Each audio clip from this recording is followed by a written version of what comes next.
Yung araw nga pala, ay sinundo ko si Kappa Girl sa school. At habang naglalakad kami, napansin ko na sobrang saya niya. Dito daw si best friend ako sa school. Kachat ko siya ngayon. Sabi niya, basahin mo daw. Ito. Nga, patingin nga nung sabi. Hi Kappa Girl, tayo na ang maging best friend ha. Kasi ikaw, mahilig sa melody, ako naman Kuromi. Sabihin mo sa tito mo, ibili niya tayo ng keychain, tigisa tayo ha. Nagpapabili keychain ng best friend mo? Opo, tito. Sana po nga po. Ibili mo po kami ng keychain. Pag binili mo kami ng keychain, kamukha ko si Dela Vanilla. Dahil mabait akong tito at honor naman si Kappa Girl. Masaya ako dahil meron na siyang best friend sa school. Kaya ito, binili ko siya na keychain na gusto nilang dalawa. Tara, unboxing na natin.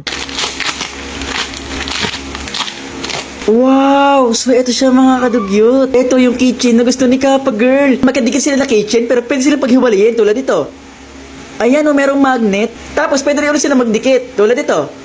O, diba ang galing? Pwede nito isabi sa bag nila. Speaking of bag, sabi ko kay Kappa Girl, ibigyan na lang niya itong bag sa classmate niya para matchy-matchy sila. Hali, ito nga palang bag ni Kappa Girl na si Melody. Dito ko kinabit ang kalahating keychain na si Melody. O, diba ang cute? Dito naman sa Kuromi bag na ipamimigay namin sa best friend niya. Dito ko naman kinabit ang kalahating keychain na si Kuromi. Perfect matchy-matchy na talaga silang dalawa. Para pagpasok na lang sa school at magkikita silang dalawa, ayan o, ganito ang mangyayari, magdidikit ang mga keychain nila. O, diba ang cute? Bagay talaga to sa mga magbe-best friend. Ako sigurado ko pag nakita nun ni Kappa Girl, tuwang-tuwa yun.